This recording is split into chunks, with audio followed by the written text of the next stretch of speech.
saya udah sampaikan kepadamu, saya akan sampaikan sekarang apa yang semestinya kamu lakukan sesuai dengan ajaran yang telah disampaikan oleh para ulama yang mengikuti apa yang disampaikan atau dilaksanakan oleh baginda kita Nabi besar Muhammad sallallahu alaihi wasallam dan para sahabat-sahabat beliau. Yuk kita pelajari apa yang mesti kita lakukan pada tanggal 9 dan 10 Muharram nanti. Kalau tanggal 9 namanya hari Tasu'a. Ya, hari Tasu'a itu teman-teman sekalian sebenarnya hari yang biasa-biasa aja, kecuali bahwa dia bertetangga dengan hari Asyura. Ya. Jadi ini bagusnya Tasu'a nih karena tetanggaan. Memang makanya kita tuh mesti banget sering-sering tetanggaan sama orang-orang solehah tuh kayak gitu tuh. Suka kecipratan. Gitu kan? Kamu bergaul tuh sama orang yang bagus-bagus saja. Ini Tasu'a nih karena bergaul sama Asyura. Kecipratan dia. Karena dia deket sama Asyura, dia jadi kecipratan bagus. Kenapa kecipratan bagus? Kenapa kok kecipratannya nggak ke tanggal 11-nya? Tasu'a itu dari kata-kata tis'ah ya. Tasu'a artinya hari ke-9. Asyura itu dari kata-kata asyarah, yang artinya adalah 10, karena itu adalah nama untuk hari ke-10 dari bulan Muharram. Kenapa kok bagusnya nggak ke-11 Ustazah? Karena Nabi Muhammad menyebutkannya, menyebutkan Tasu'a dan tidak menyebutkan Hadi Asyar, ya, nggak menyebutkan hari ke-11, tapi Nabi Muhammad menyebutkan secara khususnya Tasu'a bersama dengan Asyura. Begini nih, saya kasih tahu. Jadi Allah itu dulu sebelum mewajibkan puasa Ramadan itu diwajibkanlah beberapa hari untuk berpuasa dalam setahun. Di antaranya adalah Arafah yang kemarin, di antaranya lagi adalah Asyura, hari ke-10 dari bulan Muharram. Itu dulu wajib. Puasanya tuh pernah wajib. Bertahun-tahun sebelum Nabi Muhammad diwajibkan puasa Ramadan, itu puasa Asyura wajib. Pokoknya setiap datang tanggal 10 tuh Nabi Muhammad selalu puasa gitu. Kenapa gitu? Karena hari Asyura itu teman-teman adalah hari mulia, bahkan dari sejak Nabi Adam alaihi salam. Itu udah jadi hari mulia dari zamannya Nabi Adam. Nabi Adam pun memuliakan Asyura. Nabi Idris, Nabi Nuh, Nabi Hud semua memuliakan Asyura. Dan subhanallah, Allah subhanahu wa ta'ala karena memang hari itu adalah hari mulia, Allah banyak banget ngasih kemuliaan kepada para nabi-nabinya pada hari Asyura. Di antaranya Allah tambatkan perahunya Nabi Nuh pada hari Asyura. Nabi Nuh kan kita tahu banjir bandang, seluruh bumi ini tenggelam. Semuanya nih tenggelamkan Allah Subhanahu wa taala. Nabi Nuh tuh ada di dalam kapal beliau berhari-hari. Lama banget. Semua nih di jalan kapal nih, jalan nih kemana saya nggak tahu apa Indonesia juga dilewatin apa enggak, wallahu a'lam. Tapi saya rasa sih semua bagian bumi udah dilewatin nih sama Nabi Nuh, karena kan perahunya besar dan juga orang zaman itu tuh besar-besar. Artinya kan ini kan jalanan yang biasa dilewati sama orang kecil sama jalanan yang dilewati sama orang besar, tinggi besar berapa kali lipat sama kita, itu kan lebih cepat kalau dilewatin sama orang besar. Jadi sih kayaknya emang seluruh bagian ini kayaknya nih ya. Ini baru nih, kagak ada dalilnya nih. Ini dipertanyakan kebenarannya kalau ini. Tapi kayaknya nih seluruh bagian bumi tuh kayaknya pernah dilewatin sama perahunya Nabi Nuh alaihi salam. Nah, ini teman-teman saudaraku sekalian, Nabi Nuh tuh bumi ditenggelamin semuanya tuh. Sampai kemudian Nabi Nuh itu ditambatkan perahunya tepat pada tanggal 10 Muharram, yaitu hari Asyura. Makanya girang banget Nabi Nuh. Alhamdulillah akhirnya kapal ini tertambat juga. Saudaraku sekalian saya muliakan, Nabi Allah Ayub Allah sembuhkan dari sakit yang Allah SWT kasih kepada Nabi Ayub, itu juga tepat pada tanggal 10 Muharram atau hari Asyura. Maka ya, karena Nabi Nuh perahunya tertambat tanggal 10 Muharram, kayaknya nih yang belum punya jodoh, banyak-banyak doa yang serius lah hari Asyura. Siapa tahu Allah menambatkan perahu hatimu kepada seseorang, gitu kan? Jadi kamu doanya yang serius, ya Allah, sebagaimana Engkau tambatkan perahu Nabi Nuh pada hari Asyura, tambatkanlah kejombloanku ini, tambatkan pada hati seseorang, begitu ya. Nah itu hari Asyura. Kemudian Nabi Ayub Allah sembuhkan juga pada hari Asyura. Yang sakit-sakit itu ya, boleh tuh yang serius doa, mudah-mudahan Allah SWT kasih kesembuhan pada hari Asyura untukmu dan untuk keluargamu. Kemudian juga Allah Subhanahu wa taala menyelamatkan Nabi Allah Musa alaihi salam dengan ditenggelamkannya Fir'aun di Laut Merah tepat pada hari Asyura. Jadi siapapun yang kayak lagi ada kejahatan-kejahatan orang kepadanya gitu ya, lagi kelilit hutang misalnya gitu, ya Allah bebaskan saya ya Allah dari kesulitan-kesulitan saya sebagaimana Engkau membebaskan Nabi Musa alaihi salam dari kejahatan Fir'aun pada hari Asyura. Gitu. Kita minta pada Allah juga, Allah bebaskan, selamatkan kita dari kejahatan hawa nafsu kita sendiri dan dari kejahatan setan, insyaallah, sebagaimana Allah SWT menyelamatkan Nabi Musa dari kejahatannya Fir'aun pada hari Asyura. Kemudian di antaranya yang lain juga, di antara yang lain lagi adalah Nabi Allah Yunus bin Matta dikeluarkan oleh Allah SWT dari dalam perut ikan sesudah, ada beberapa pendapat ulama tentang berapa lama Nabi Yunus berada dalam perut ikan. Ada yang bilang 6 bulan, ada yang bilang 4 bulan, begitu ya. Ada yang bilang 36 hari Nabi Yunus berada di dalam perut ikan.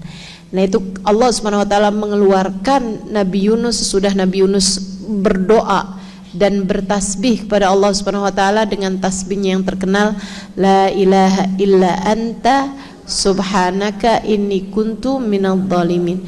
Kata Allah, laula annahu minal musabbihin lalabitha fi batnil hut ila yaumi yub'atsun. Andai saja Yunus tidak bertasbih kepadaku, aku akan biarkan dia. Andai saja ia tidak berzikir, aku akan biarkan dia berada dalam perut ikan sampai hari ketika ia dibangkitkan. Karenanya zikir la ilaha illa anta subhanaka inni kuntu minadh dhalimin adalah bagian dari zikir-zikir yang baik untuk kita perbanyak, terutama buat orang-orang yang berada dalam masalah-masalah. Itu kan udah ada dalilnya tuh, gak usah nanya lagi dalil. Sekarang nih jadi repot mau ngajarin kebaikan, teman-teman, gara-gara orang-orang tuh tiap diajarin, ayo ya kalau ada yang lagi keadaannya susah, baca la ilaha illa anta subhanaka inni kuntu minadh dhalimin 40 kali lah pagi hari sebelum subuh. Langsung nanya, dalilnya mana?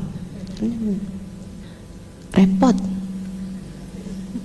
Ngajar di pondok pesantren malah lebih gampang daripada ngajarin orang-orang yang terlampau umum. Mereka sampai nggak tahu apa yang mau ditanyain, akhirnya jadi salah-salah kalau nanya. Nah bismillah, mudah-mudahan ulama-ulama kita ditambahkan kesabarannya menghadapi orang-orang awam, ya. Teman-teman sekalian yang saya muliakan, baiklah. Nah itu Nabi Yunus bin Matta alaihi salam dikeluarkan Allah SWT dari dalam perut ikan juga tepat pada tanggal 10 Muharram atau hari Asyura. So ikut sekalian saya muliakan, karenanya siapapun di antaramu yang saat ini sedang berada dalam kesumpekan, sedang berada dalam kesempitan ekonomi mungkin, atau keruwetan permasalahan dalam rumah tangga mungkin, atau apapun aja, atau hati saya nih ustazah kayak berasa sumpek aja gitu terus-terusan, cobain nih harinya nih, hari Asyura segera akan datang. Mudah-mudahan Allah Subhanahu wa taala lepaskan kita dari segala belenggu, lepaskan kita dari segala kesusahan, lepaskan kita dari segala kesempitan, sebagaimana Nabi Yunus alaihi salam dikeluarkan oleh Allah Subhanahu wa taala dari dalam perut ikan pada hari Asyura. Insya Allah, amin ya rabbal alamin. Nah, karenanya hari Asyura ini merupakan hari yang sangat dimuliakan Allah Subhanahu wa taala, bahkan dari sejak zamannya nabi-nabi yang terdahulu. Itu sebabnya Nabi kita Muhammad alaihissalam termasuk juga dari yang memuliakan hari Asyura, udah dipuasain Nabi bahkan dari Mekah. Dari saat Nabi Muhammad di Mekah, itu Nabi Muhammad udah setiap tahun tuh puasa. Dari sejak Nabi Muhammad jadi seorang nabi, itu Allah udah wajibkan untuk puasa setiap tanggal 10 itu hari Asyura. Sampai di akhir kehidupan Nabi Muhammad alaihissalam, di tahun-tahun terakhir Nabi Muhammad alaihissalam ada di atas muka bumi ini, tepatnya di tahun terakhir Nabi Muhammad ada di atas muka bumi ini, Nabi ngeliat pas bulan Muharram hari Asyura itu yang puasa bukan cuman orang Islam. Jadi waktu diwajibkannya puasa Ramadan, itu puasa yang asal-asalnya wajib, semuanya hukumnya ganti jadi sunnah. Puasa Ramadan doang yang wajib buat umat Islam, kan gitu ya. Nabi Muhammad kemudian tetap tuh puasain hari Asyura, nggak pernah tinggal, sebagai puasa sunnah, yang wajibnya hanya sisa puasa Ramadan.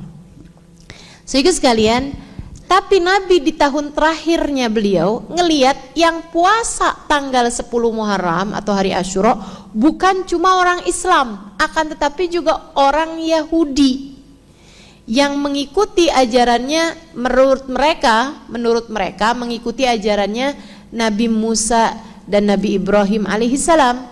Padahal tentu saja nahnu aula, kita nih yang sebenarnya ngikutin ajarannya Nabi Ibrahim dan Nabi Musa alaihissalam. Nabi Muhammad nanya sama mereka, lima sumtum fi hadzal yom, kenapa kalian puasa pada hari ini? Nih hari Asyura nih ngapain kalian puasa di sini gitu? Mereka bilang, orang Yahudi itu mengatakan bahwa inna fi mithli hadzal yom, sungguhnya pada hari yang seperti ini, itu hari Asyura, Allah Subhanahu wa taala menyelamatkan Nabi Allah Musa. Karenanya kami berpuasa pada hari Asyura, kami mensyukuri hari tersebut, kami pun berpuasa setiap tanggal 10 Muharram. Teman-teman sekalian, Nabi begitu pulang dari sana, Nabi nggak seneng. Nabi itu kayak nggak seneng kalau ibadah kita itu sama ibadahnya orang yang selain kita gitu. Ibadahnya orang Yahudi kayak apa orang Nasrani atau orang Majusi atau orang apapun, Nabi nggak suka kalau ibadah kita sama persis sama mereka. Jadi Nabi Muhammad bilang, lau adraktus sanatil atiyah lasumtu ma'al Asyura at-tasua. Kalau umur saya nyampe tahun depan, kata Nabi Muhammad, saya akan puasa nggak cuma tanggal 10 tapi tanggal 9-nya juga. Ustazah, Nabi ngomong kayak gitu, emang Nabi nggak tahu umur beliau nggak bakalan nyampe? Tahu. Karenanya Nabi Muhammad pakai kata-katanya bukan idza, nggak pakai kata-kata idza, apabila datang tahun depan, bahkan nggak pakai kata-kata in. Ini nggak ngerti nih ya. Oke, akan saya terangkan habis ini. Ya, Nabi Muhammad nggak pakai kata-kata in, yang artinya juga jika. Idza artinya juga jika, in juga artinya jika. Idza waqa'atil waqi'ah, jika terjadi hari kiamat. Kan gitu ya? Idza itu juga artinya juga jika, in juga artinya jika, lau juga artinya jika. Nabi Muhammad pakai kata-kata lau. Jika datang tahun depan, jika umurku sampai tahun depan, tapi Nabi pakai kata-katanya lau. Ini saya kasih tahu. Idza itu untuk jika atau untuk sesuatu yang akan terjadi di masa yang akan datang, yang kemungkinan terjadinya pasti atau sangat dekat dengan pasti. Pakai kata-katanya adalah idza. Makanya Allah SWT bilang idza waqa'atil waqi'ah, jika terjadi hari kiamat. Karena terjadinya kiamat adalah pasti. Idza jaa ajalukum, apabila datang kematian kepada kalian. Gitu ya. Itu pakai kata-katanya adalah idza, untuk sesuatu hal yang pasti. So itu sekalian saya muliakan. Nah, kalau sesuatunya itu enggak pasti, tapi bisa iya bisa enggak, kemungkinannya kayak ya 50-50, 60-40 kayak gitu. Kayak misalnya jika nanti malam hujan, itu kemungkinan terjadinya hujan sama kemungkinan terjadinya enggak hujan kan mirip-mirip aja ya, betul enggak? Itu pakai kata-katanya enggak bisa idza, akan tetapi pakai in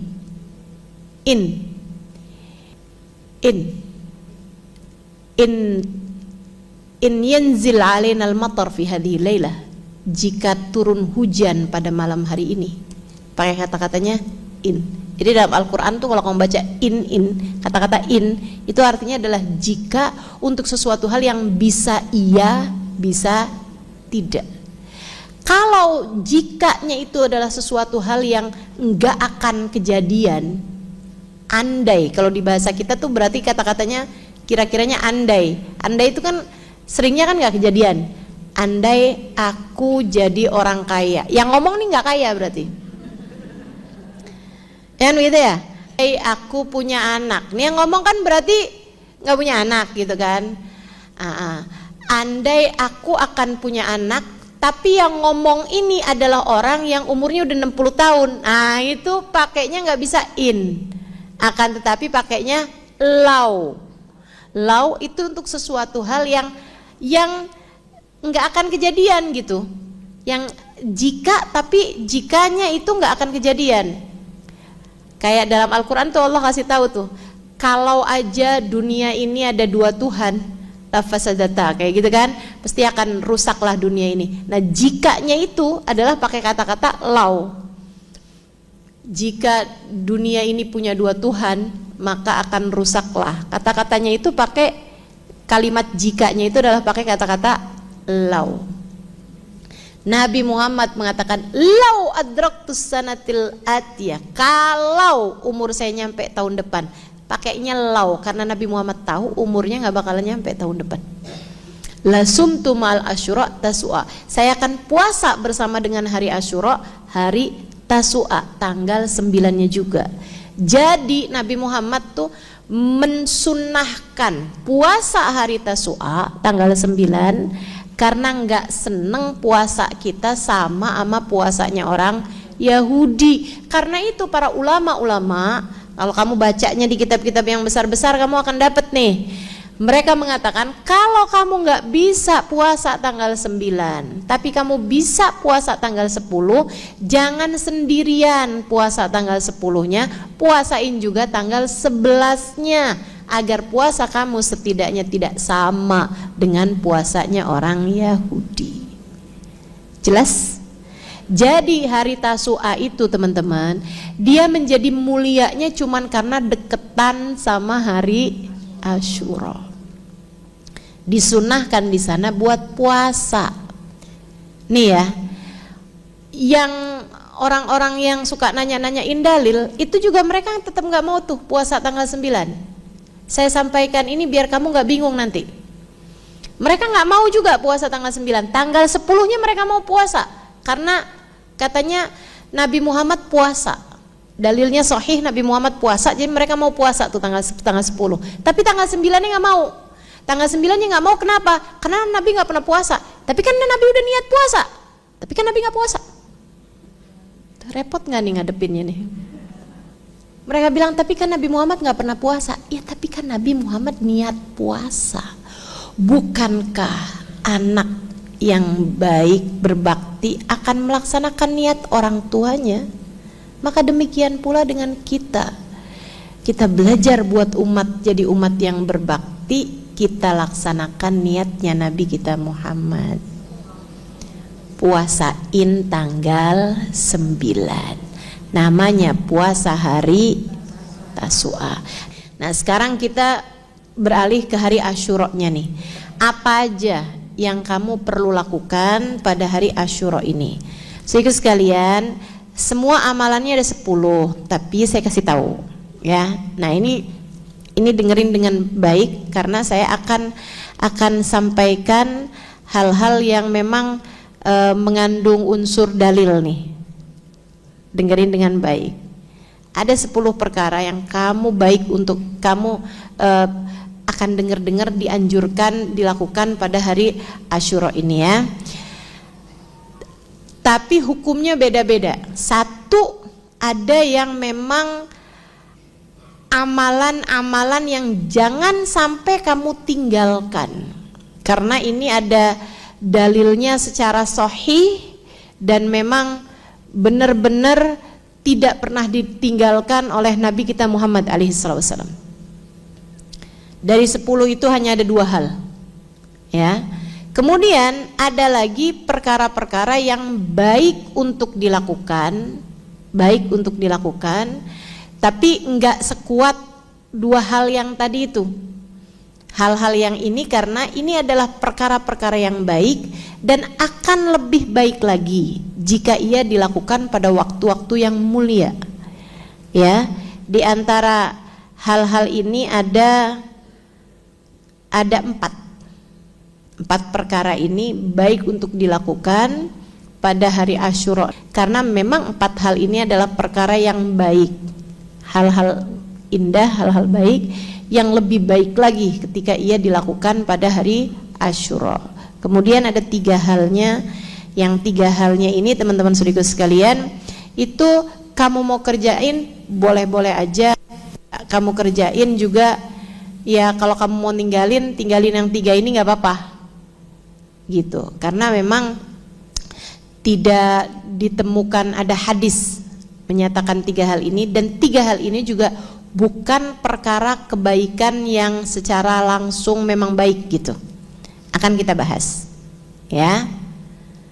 Udah mulai mikir ruwet-ruwet nih, oke. Dengerin nanti kamu akan paham. 2 hal yang jangan sampai kamu tinggalkan. Pokoknya ini hampir-hampir kayak deket wajib lah gitu. Tentu nggak wajib. Tapi pokoknya dari semua hal-hal baik ini, 2 hal ini jangan sampai kamu tinggalkan. Ya, yang 2 hal ini, yang pertama adalah puasa. Seperti yang tadi telah saya sampaikan, inna shaum yom Asyura yukaffir dunub sanah. Kata Nabi Muhammad, sungguhnya puasa hari Asyura menghapus dosa 1 tahun. Hadis ini menunjukkan bahwa hari Arafah lebih mulia daripada hari Asyura, meskipun hari Asyura adalah hari kedua termulia untuk puasa, sehingga para ulama menyatakan bahwa istri tidak boleh puasa sunnah kecuali dengan izin suami, kecuali pada 2 hari ini. 2 hari ini boleh seorang istri berpuasa tanpa izin suaminya sekalipun, karena suaminya juga mestinya puasa. 2 hari itu adalah 1 Arafah, satunya lagi Asyura. Bukan Tasu'anya ya, Asyuranya aja yang tanggal 10 Muharram. Nah, itu puasanya pokoknya jangan tinggalin. Seperti yang tadi saya sampaikan, puasanya bahkan diwajibkan sebelum diwajibkannya puasa hari bulan Ramadan. Yang sesudah kewajiban puasa Ramadan, puasa-puasa yang lain menjadi berhukum sunnah. Kemudian yang kedua, yang memang juga ada dalilnya teman-teman, ada hadisnya sahih, man wassa'ala iyalihi yawma Asyura wassa'allahu rizqah. Siapa yang meluaskan nafkah, belanja keluarganya pada hari Asyura, maka Allah akan meluaskan rezekinya. Kamu biasa ngasih uang jajan anak-anakmu, tambahin. Kamu biasa dapat jajan dari suamimu, minta tambahin. Hari Asyura, bilangin kalau kamu pengen gak rezekinya sepanjang tahun gampang. Saya baru habis dapat nih ilmunya dari Ustazah Halimah. Ada hadisnya. Wah, hadis yang lain nggak hafal, hadis yang ini dia hafal. Man wassa ala iyalihi yawma asyura wassa Allahu rizqah. Siapa yang ngasih keluasaan nafkah pada keluarganya pada hari Asyura, maka Allah akan luaskan nafkahnya. Jadi kayak semacam hari kasih sayang buat umat Islam, ya, hari Asyura ini. Suami nambahin nafkah keluarganya, dan nafkah keluarga yang ditanggungnya. Kalau kamu nanggung nafkah orang tuamu, tambahin gitu. Kalau kamu nanggung nafkah keluargamu, kamu tambahin. Begitu. Itu dua hal yang memang ada hadis secara sahih menceritakan tepat pada hari Asyura itu gitu. Secara khusus hari Asyura.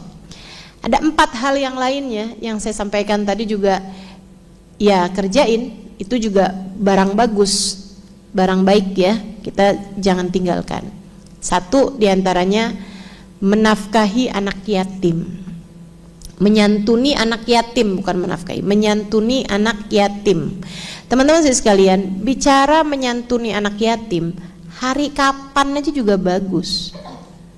Yarhamukillah. Apalagi pada hari Asyura, yang mana memang ulama-ulama dari zaman dulu itu menjadikan hari Asyura sebagai hari kita menyayangi dan memperhatikan nasib anak-anak yatim yang ada di sekeliling kita lebih lagi gitu. Maksudnya kepedulian kepada anak yatim nggak nunggu hari Asyura, kapan aja pun kita semestinya peduli. Tapi kan kalau nggak ada harinya secara khusus kayak gini nih, kita kadang-kadang suka lupa. Nah, pas hari Asyura nih, waktunya kita cari tahu lagi siapa aja sih nih anak-anak yatim di kampung kita. Nah, kalau bisa sih kasih nafkahnya bukan cuma buat hari Asyura aja, tapi kita lebih perhatikan lagi untuk bulan-bulan selanjutnya juga mereka kayak gimana nih kondisi dan keadaan mereka, kan begitu. Sekolahnya gimana nih gitu. Oh, untuk biaya kenaikan sekolahan yang yang bulan ini nih kan, kenaikan sekolah ya mereka ya, kenaikan kelas atau pindah sekolah nih, keadaan mereka seperti apa gitu. Itu yang perlu juga kita lakukan gitu. Jadi hari Asyura sebagai hari kita menyantuni anak yatim. Nah, ini teman-teman saudara sekalian, ini juga memang ada hadisnya, walaupun hadisnya adalah hadis yang dhaif. Hadis yang dhaif itu boleh diamalkan untuk fadhailul amal, untuk amal-amal yang berfadilah. Salah satunya seperti menyantuni anak yatim ini. Saya nggak ngerti kenapa hadis mengenai menyantuni anak yatim di hari Asyura itu lebih terkenal daripada hadis yang meluaskan belanja pada hari Asyura. Nah, itu masih jadi misteri sampai saat sekarang ini ya. Saya dari kecil-kecil selalu dengar banyak para suami yang keberatan sepertinya itu ya. Saya dari kecil selalu dengar tuh tentang menyantuni anak yatim di hari Asyura. Betul apa enggak ibu-ibu? Betul ya. Tapi mengenai nambahin uang belanja istri pada hari Asyura, kapan dengernya? Baru-baru aja kan, tahun-tahun belakangan aja ya. Jadi itu satu, menyantuni anak yatim. Silahkan lebih lagi memperhatikan keadaan kondisi anak-anak yatim dan santuni mereka. Juga untuk mengusap kepala anak yatim. Teman-teman saudara sekalian, nih kalau bicara tentang umur anak yatim ya, ada perbedaan tentang urusan menyantuni mereka dengan uang dan dengan urusan mengusap kepala mereka di hari Asyura. Kalau mengusap kepala anak yatim di hari Asyura, itu bahkan anak yatim yang mampu sekalipun sunnah untuk kamu lakukan. Anak yatim yang kaya sekalipun, ibaratnya gitu, itu kamu nggak apa-apa, bagus aja mengusap kepala mereka pada hari Asyura gitu. Tapi kalau untuk urusan menyantuni, menafkahi gitu, ngasih uang gitu ya, ngasih uang gitu kan. Nah, kalau dia punya 3 perusahaan, anak yatimnya emang bapaknya meninggal, tapi ninggalin 3 perusahaan. Nah, kalau kayak gitu ya nggak usah kamu santunin, malah kamu yang perlu santunan dari dia. gitu kan. Hanya anak yatim yang tidak mampu aja yang perlu kamu santunin. Batas umurnya berapa? Sampai mereka mandiri secara finansial untuk yang laki-laki, sampai mereka punya suami untuk yang perempuan, gitu ya. Untuk urusan disantunin, untuk urusan kamu kasih uang tuh, walaupun udah balik nggak apa-apa gitu, karena itu tuh sampai mereka mandiri secara finansial, sampai udah kerja gitu. Kalau laki-laki, yang perempuan sampai dengan menikah, jelas ya. Tapi kalau untuk urusan mengusap kepalanya anak yatim itu sampai balik. Kalau udah balik nggak perlu lagi diusap, ntar nyari yang udah mahasiswa lagi, begitu ya. Jelas ya, itu untuk urusan anak-anak yatim. Kemudian hadisnya itu berbunyi, siapa yang mengusap kepala anak yatim pada hari Asyura, maka Allah Subhanahu wa taala akan ampuni dosanya sebanyak helai rambut dari anak tersebut, memberikan kepadanya kebaikan sebanyak helai rambut yang diusap. Tapi bukan artinya kita tinggalin anak yang gundul, agak ada helai rambutnya nih, udah nggak usah deh yang ini, nggak usah diusap. Ya jangan juga ya. Iya, tetap diusap juga gitu kepalanya. Baik, teman-teman sekalian, kemudian yang berikutnya adalah untuk mengunjungi ulama dan orang soleh, ya, kunjungi, minta doanya gitu. Pada hari Asyura, kami di Hadramut dulu di Tarim, pokoknya kalau ada hari Asyura gini, Hubabah pasti akan ajak kita jalan untuk berkunjung ke rumahnya para hubabah-hubabah, mengunjungi rumahnya para habaib-habaib, terutama yang udah sepuh-sepuh, untuk kita mintain doa-doa dari mereka gitu. Jadi itu memang sesuatu hal yang indah untuk dilakukan, karena memang ya jangankan pada hari Asyura, mengunjungi ulama, minta doa dari mereka, mengunjungi orang soleh, kita minta doa dari mereka kapan aja kan bagus.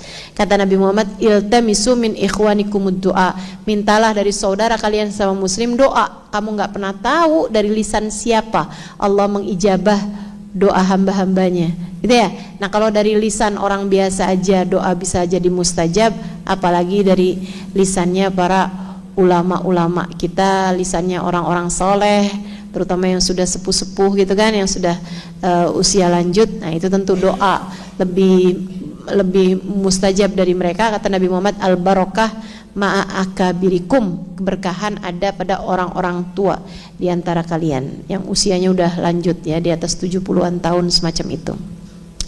Baik, kemudian yang berikutnya lagi, jadi tadi itu menyantuni anak yatim, kemudian kedua mengunjungi orang-orang, mengunjungi ulama dan orang soleh. Yang ketiga sedekah. Sekali lagi sedekah kapan aja juga emang bagus, tapi pada hari Asyura ini memang lebih lagi kebaikannya, lebih lagi berlipat-lipat pahalanya, dan juga lebih lagi kebaikannya. Teman-teman sekalian, cari siapapun aja.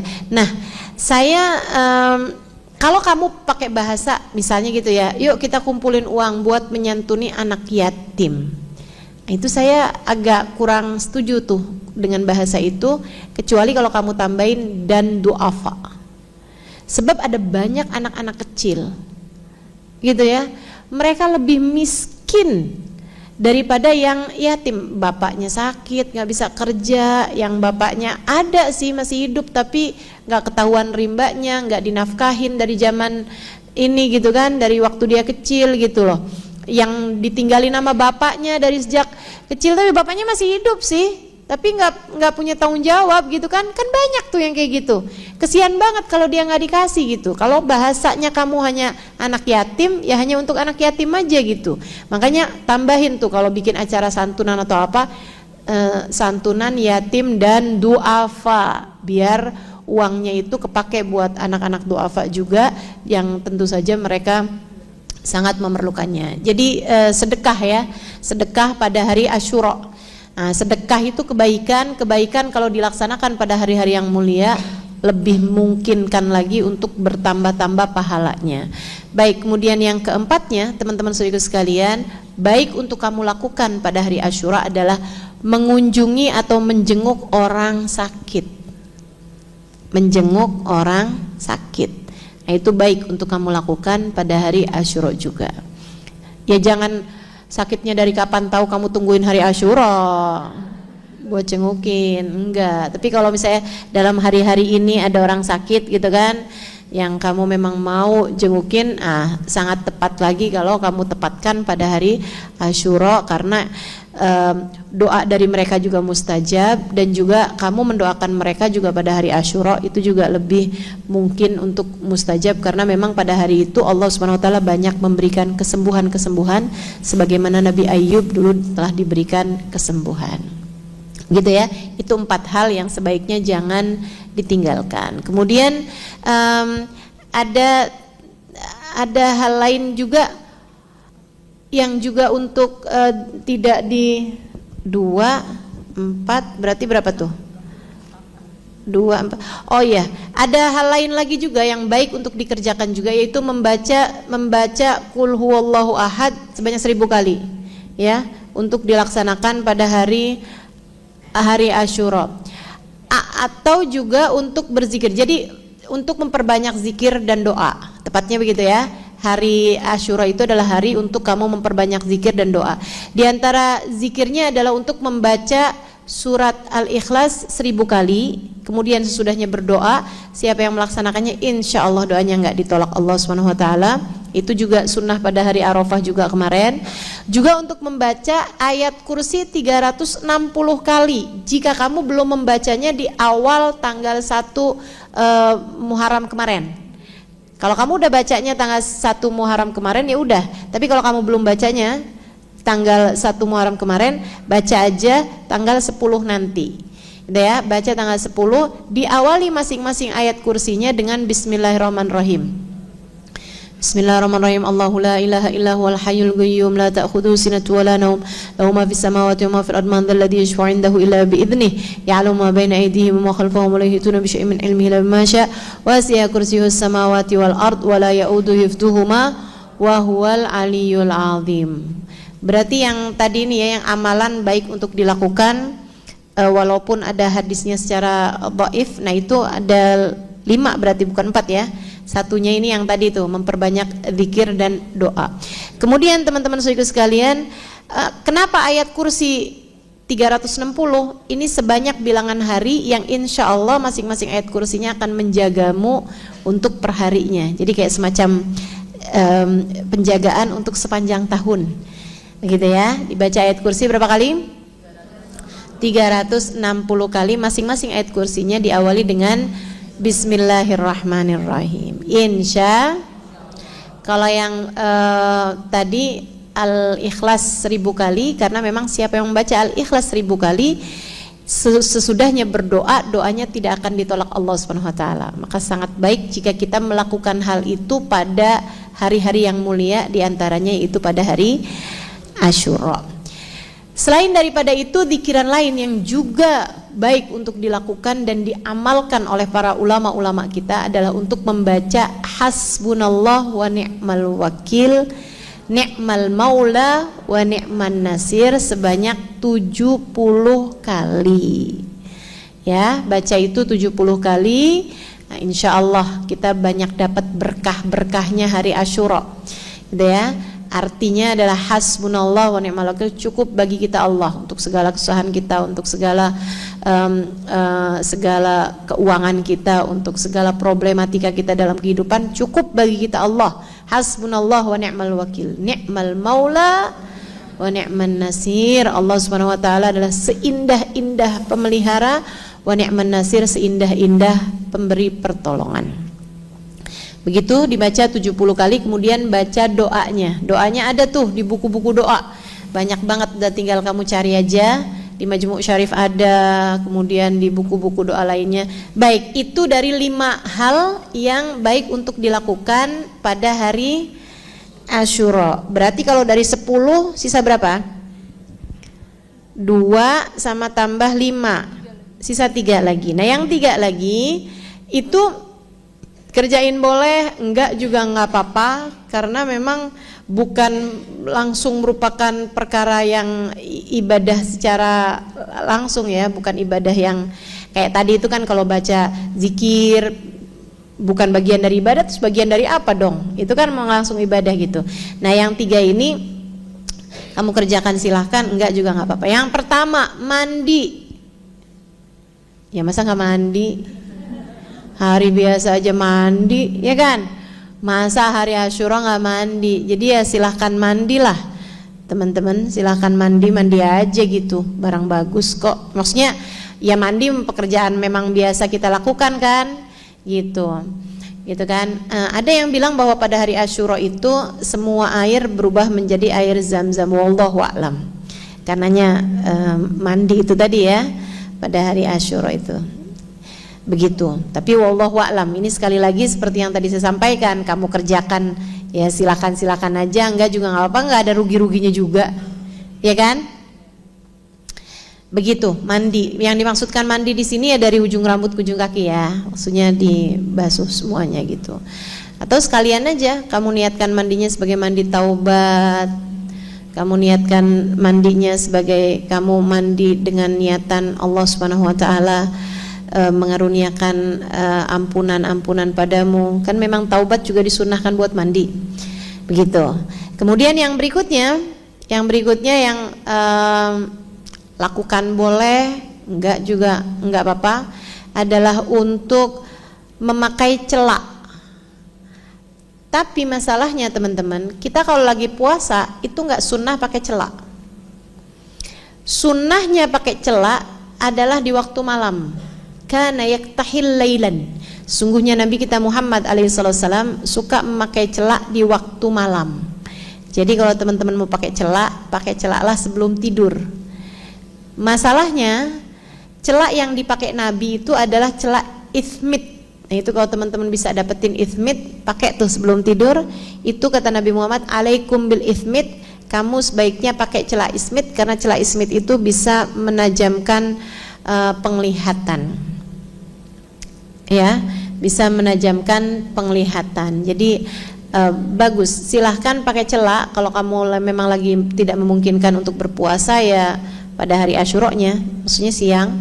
Tapi kalau kamu lagi nggak memungkinkan karena kamu berpuasa, pakai celak hukumnya makruh. Jadi kerjakan aja pakai celaknya di waktu sahur atau di waktu malam sebelum tidur.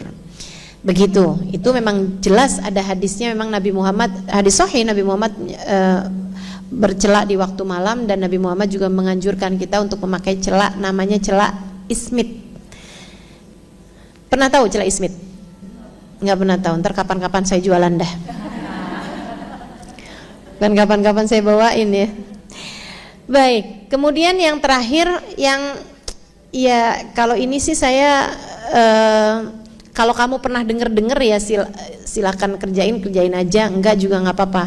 Itu potong kuku gitu. Nah kalau potong kuku itu teman-teman sebenarnya kan hari Asyuranya nih berarti jatuhnya itu kan hari Rabu ya. Iya, kalau hari Rabu itu potong kuku ya boleh-boleh aja sih. Meskipun Kemis lebih bagus. Kemis, Jumat itu lebih bagus gitu, karena memang tidak ada hadis baik dhaif ataupun apalagi sahih mengenai hal ini. Nah, kalau kamu mau kerjain, nah karena itu jatuhnya hari Rabu, silakan aja. Tapi hari Kamis sekali lagi lebih bagus, karena memang hadis mengenai potong kuku pada hari Kamis itu lebih sahih. Karena ada hadis itu teman-teman, kalau ada tentangan antara hadis sahih sama hadis dhaif, nah kita ngambil hadis yang sahih. Tapi kalau nggak ada hadisnya dan itu adalah sesuatu hal yang fadhailul a'mal, amal-amal yang berfadilah, hadis dhaif pun boleh dipakai. Gitu ya. Untuk sekali lagi bukan untuk hukum, akan tetapi untuk sesuatu hal yang berfadilah seperti itu tadi.